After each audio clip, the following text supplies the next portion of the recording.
On March 18, 1990, two men knocked on a museum door at 1:24 in the morning. 81 minutes later, they were gone.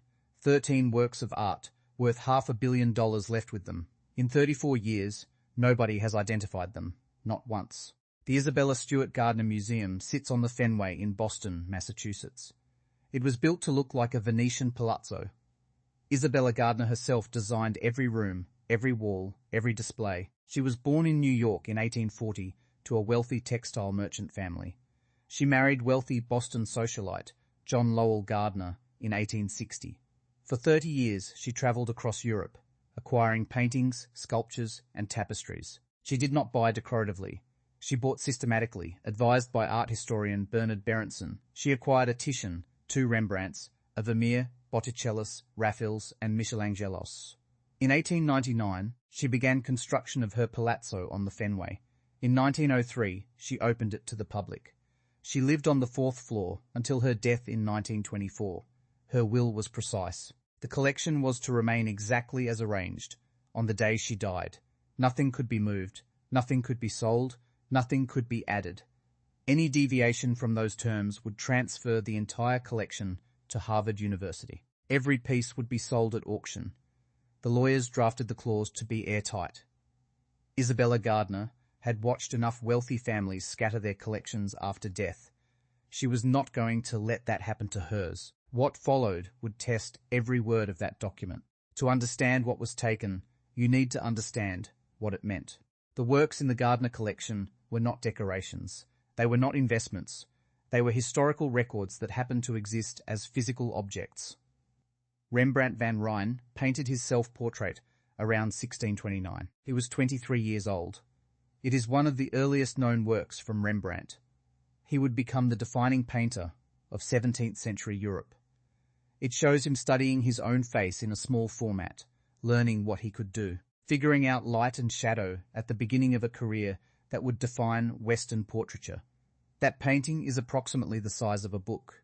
It sat on a wall in Boston for over 6 decades. Anyone who paid admission could stand within arm's reach of it. That is not common. Most Rembrandts of that significance sit behind glass in climate-controlled rooms in Amsterdam and Berlin. The Gardner had always operated differently. Isabella Gardner believed art should be encountered directly, not studied through glass, not uncatalogued and photographed, and kept at distance. You walked into the Dutch room, and the Rembrandt was simply there. Vermeer is rarer than Rembrandt. Vermeer painted slowly, obsessively. He never had many students. His work did not circulate widely during his lifetime. When he died in 1675, he left debts and a wife and 11 children. He also left 34 paintings. Of those 34, the concert is one of the most compositionally complex. 3 figures, a spinet, a lute, a painting within the painting on the rear wall, light coming from the left, falling across a tiled floor. The painting captures something about interior silence, about the private life of a Dutch household. In a moment, nobody is watching. Vermeer spent months on canvases other painters would finish in weeks. That canvas was rolled or folded by 2 men in Boston police uniforms at 2 a.m. They put it in a bag. They carried it through a side door. They drove somewhere. That is the last confirmed information anyone has about where it went. For 67 years, every curator obeyed. Every employee understood. Nothing moved. Then a buzzer rang at 1:24 in the morning. The museum employed 2 overnight guards on weekends. On March 17, 1990, one of them was Rickabath. He was 23 years old. He had worked at the museum for around 8 months. He played guitar in a local band. He was known among his colleagues as relaxed and easygoing. The overnight shift paid better than day work. It was quiet. You sat at the desk, you watched the monitors, you called the police if anything moved. That was the job. Abath had done something unusual in the months before the theft. He had let someone into the museum at night without authorization. He had also propped open a side entrance door on at least one occasion. The FBI noted both facts.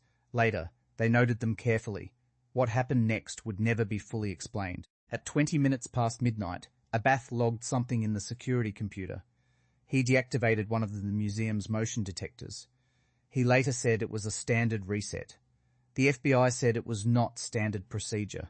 That detail went into the file and stayed there for years. At 1:24 in the morning, a buzzer sounded at the main security desk. Abath looked at the monitor. Two men in Boston police uniforms stood outside. One leaned toward the intercom. They said there had been a disturbance in the neighborhood. They needed to come inside to check the building. The protocol was written clearly on a laminated card by the desk. If police arrived without being called, you called the station to verify. You did not open the door. You made the call first.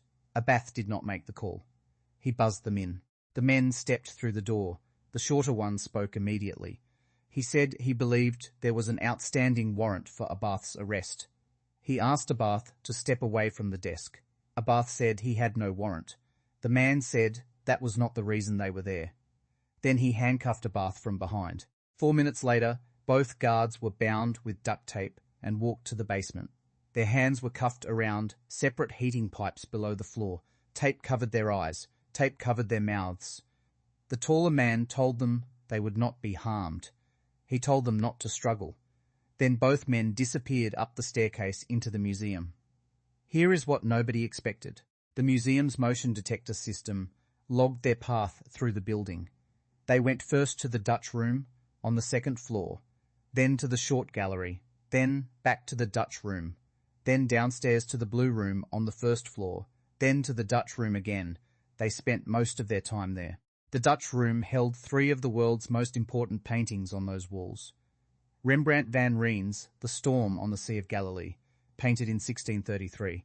It was the only seascape Rembrandt ever painted. Johannes Vermeer's The Concert, painted around 1664. It was one of only 34 Vermeers known to survive. Vermeer died at 43, leaving fewer than 40 works. Of those, 6 were lost or destroyed in the centuries after his death. The Concert had itself been missing during World War II. It had reappeared in the Gardner collection in 1946. Nobody at the time asked too many questions about where it had been. A Rembrandt self-portrait, small, intimate, a study in shadow. All 3 were cut from their frames. The thieves used a short blade. They ran it along the inside edge of each frame. They cut close to the edge. In several places, the blade touched the paint. They did not know that the first centimetre of a canvas is the most fragile part. They did not roll the canvases onto a tube the way professionals do. One canvas was folded. The fold cracked the paint along a visible line running across the image. That told investigators something critical. Whoever cut those canvases did not know how to handle paintings. They were not trained art thieves. They were something else. That answer would take the FBI 15 years to reach. It is worth understanding how art theft actually works, or rather, how it usually does not work. Most people who steal major art have no plan for what happens after. There is no buyer waiting. There is no private collector who will pay cash for a Rembrandt. That buyer does not exist. Every sophisticated collector in the world knows the Gardner paintings by name. They know them the way aviation authorities know hijacked planes. Anyone who tried to acquire one of those canvases would be reporting themselves to the FBI. That is what fame does to stolen art. It makes it worthless. The fame is the thing that makes it worthless. You cannot sell it. You cannot display it. You cannot prove you own it. You can only possess it. Professional art thieves understood this by 1990. The men who walked into the Gardner apparently did not, or they did not care about the paintings themselves. They cared about something else they could trade them for. That is the only explanation that fits the evidence. They had information about which works to take. They had no expertise for how to take them safely. They had a destination in mind that was not a sale. Someone sent them there for a reason that was not about the paintings. The FBI spent 15 years developing that theory. When they finally confirmed it, the people at the centre were already dead. From the short gallery they took 5 Degas sketches.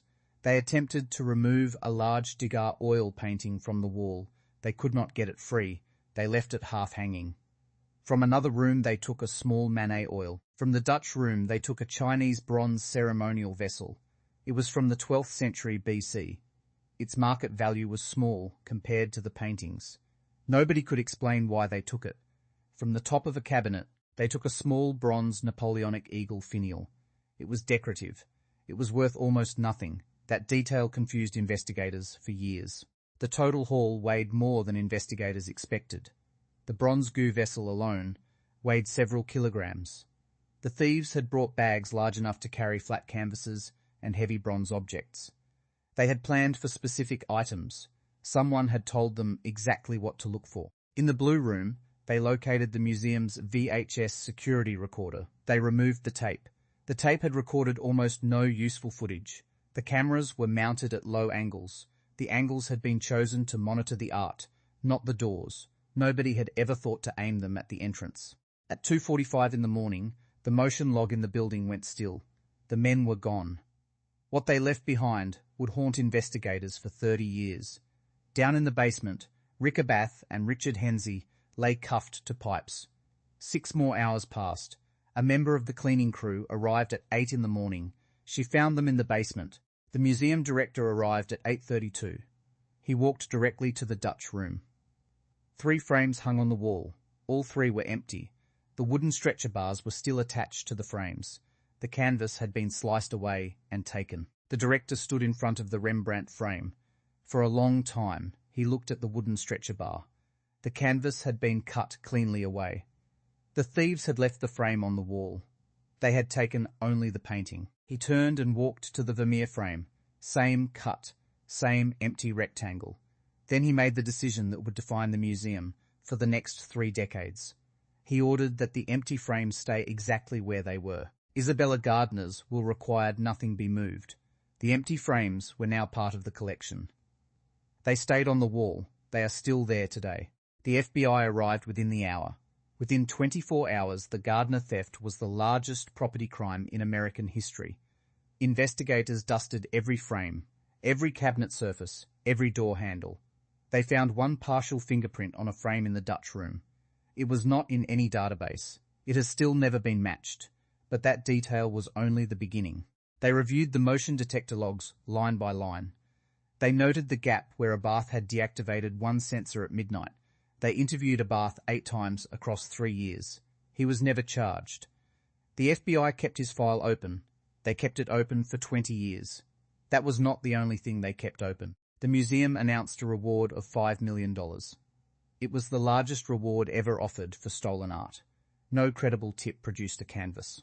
Through the 1990s, rumours of the paintings surfaced in 3 countries. An FBI informant in Philadelphia said the Vermeer had changed hands in 1994. A Dutch art fence told investigators he had been approached about a Degas sketch. That was in 1996. A Europol contact in Paris reported a failed sale of an unspecified Rembrandt in 1997. None of those leads produced a photograph, a location, or a name that held up. In 1997, an informant gave agents a name, Brian McDevitt.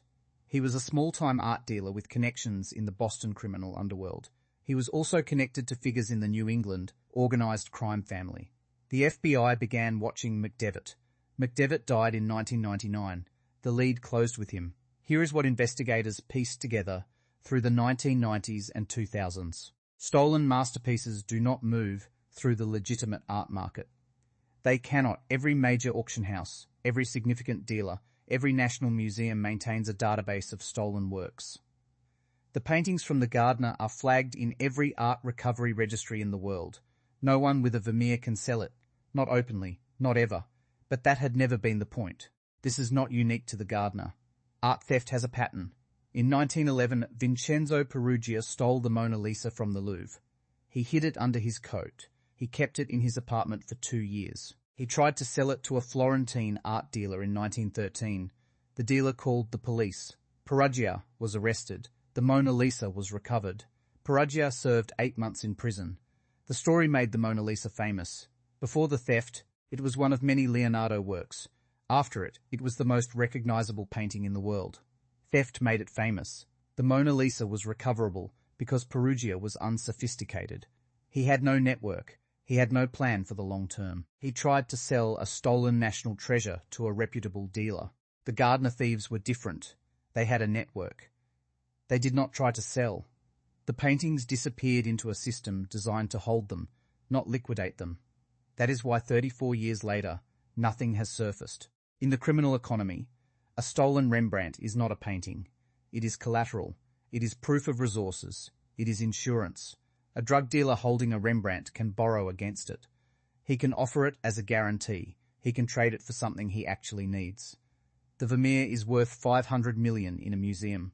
On a warehouse shelf, it is worth whatever the man with the key decides. That number is never written down. The FBI built a theory over 15 years, two men at the center of it. Robert Guarant, a Boston mobster, with ties to the Patriarca crime family. George Reisfelder, a career criminal from the Dorchester neighborhood of Boston. Both men had connections to figures in the Philadelphia underworld. Both men had been active in Boston in early 1990. Both men were dead by the time the FBI focused on them. In 2013, the FBI held a press conference. They said they knew who had committed the robbery, members of a criminal organization with ties to New England and Philadelphia. The paintings had likely been transported out of Massachusetts within days of the theft. They had been in Connecticut. They had been in Philadelphia. They had almost certainly changed hands multiple times since 1990. The FBI asked anyone with information to come forward. They did not name a single living suspect. They did not make an arrest.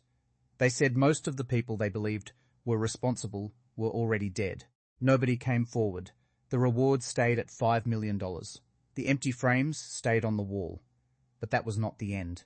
In 2015, a Philadelphia man named Robert Gentile became the most examined figure in the investigation. He was a small-time mobster with connections to George Reisfelder.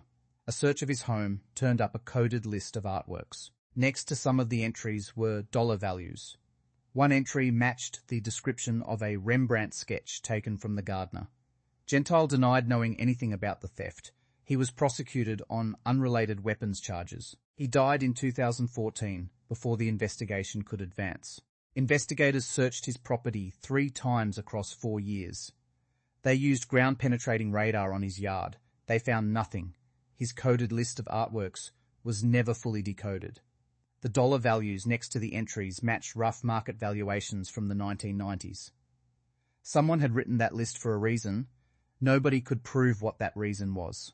In 2017, a Boston attorney named Thomas Durkin claimed to have information about the painting's location. He said his client had seen 2 of the works in Philadelphia in 2002. The client was a convicted mobster. The storage facility no longer existed. The mobster's account could not be independently verified. The lead went into the file with all the others. In 2022, a documentary crew spoke to a man in Baltimore. He claimed to own one of the Degas sketches. The man refused to be identified. He refused to allow the work to be examined. He refused to cooperate with investigators. The film crew could not confirm his story. The FBI could not find him. This is the hidden system behind the theft, not the burglary itself, not the guards, not the empty frames. The man who buzzed the thieves in that night is now in his late 50s. He lives in Vermont. He has spoken to journalists several times. He says he did not help plan the theft. He says he made a mistake. He says he was young. It was late. He believed the story about the warrant. He says he has thought about it every day since. The FBI has never charged him. The case against him, if there is one, died with the suspects. The museum has raised the reward 3 times. That number tells you everything about what those paintings are worth. It now stands at $10 million. It is still the largest reward for stolen art in recorded history. The FBI has a dedicated art crimes unit today, partly because of this case. The Gardner theft established that art crime was not a victimless nuisance. It was a serious organized crime category. Gangs used stolen paintings the same way they used cash or weapons, as portable, deniable, untraceable value.